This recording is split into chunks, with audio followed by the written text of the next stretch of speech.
oras. Umaga, halos hindi pa sumisikat ang araw.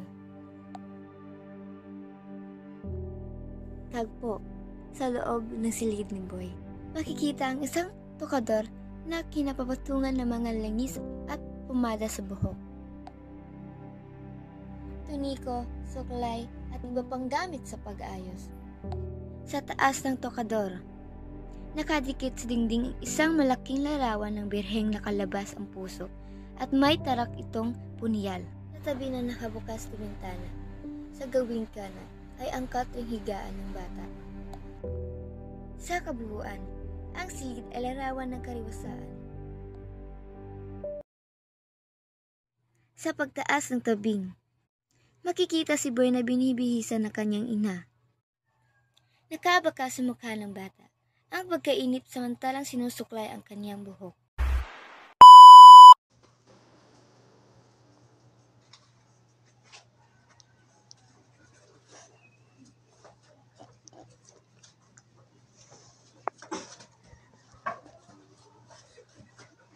O hayang ginagmukha kang tao, dyan ka muna at magbibihis ako.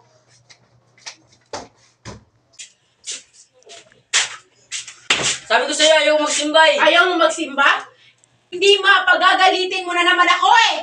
May iwan po ako rito sa bahay, kasama ko si Tio Simon. Ang ateistang iyon! Ang patawarin ako ng Diyos. At anong gagawin mo rito sa bahay ngayong pangiling araw? May iwan na lang ako dito sa bahay. Makikipagkwentuhan ako kang Tio Simon. Makikipagkwentuhan ka! Hindi mama, maganda ang kwento ni Tio Simon. Husto ka na! Husto na bago ako magalit ng totohanan at humarap sa Diyos ngayong araw ng may dumi ang loob! Pero, Husto na sabi eh! Far across the blue water, away over yonder, by the banks of the old river Rhine, where I loved her and left her, but I can't forget her. I miss my pretty Fräulein. Fräulein, Fräulein. nalunigan ko, Sino yan? bakit ibang pumasok? Tila nalunigan ko may sinasabi si Boy.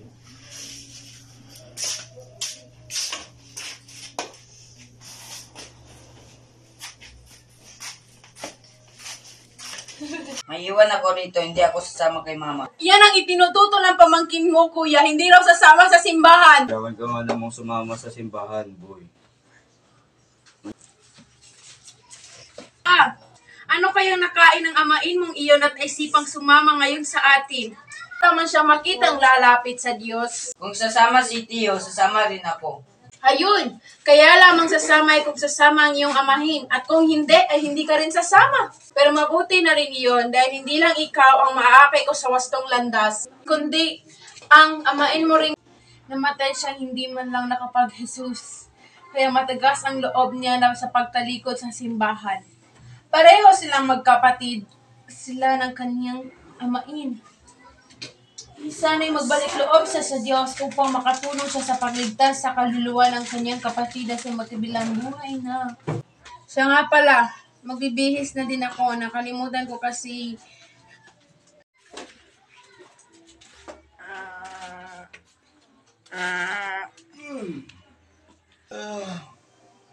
Iba na talaga ang tumatanda ngayon.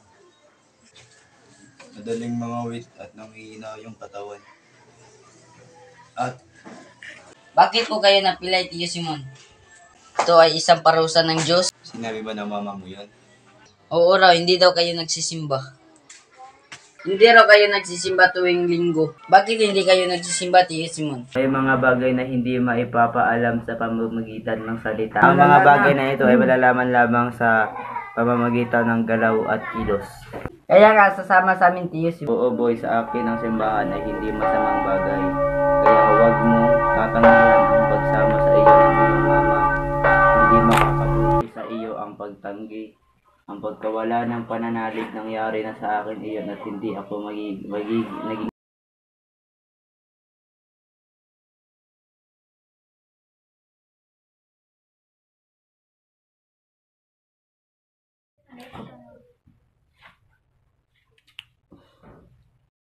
Dahil sa kapansanang ito ng aking paa, boy, natutuhanan ko ang tumalikod hindi lamang sa simbahan, kundi sa Diyos.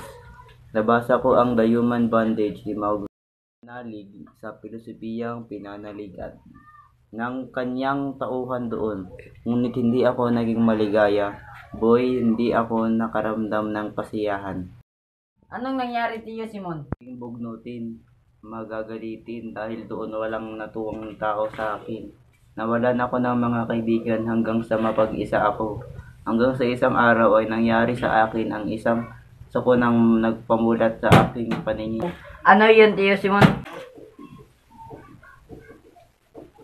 Ito ay manika ng isang batang nasagasaan ng truck.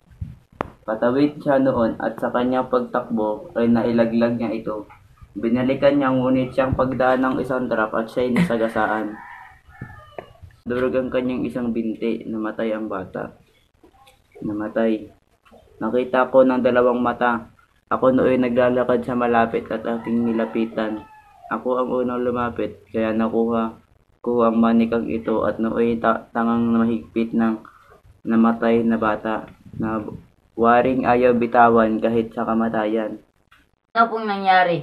Kinuha ko nga ang manika, boy.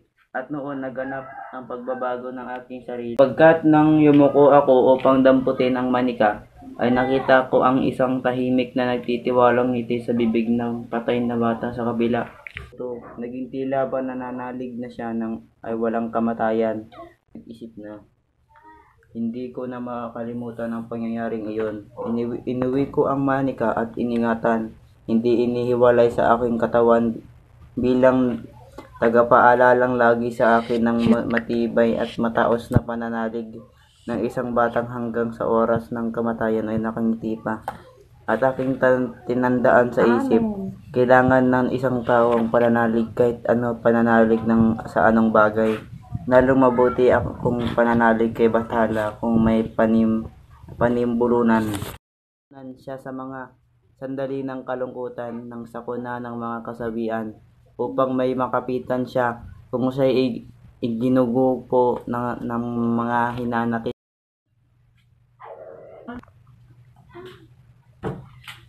Boy, halika na. Kuya. Kuya.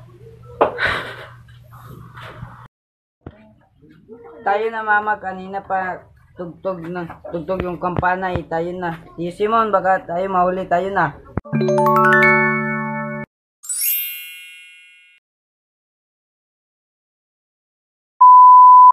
Ayoko magsimba. Go. Ayoko magsimba tiyo Simon. Uy. Manapli na. Mama, ito ay isang parusa ng Diyos. Sino? Hindi raw kayo naniniwala sa Diyos? Kasi. Balik. Hindi raw kasi. Tungkol sa kalapastangan sa banal na pangalan ng Panginoon. 1, 2, 3, go.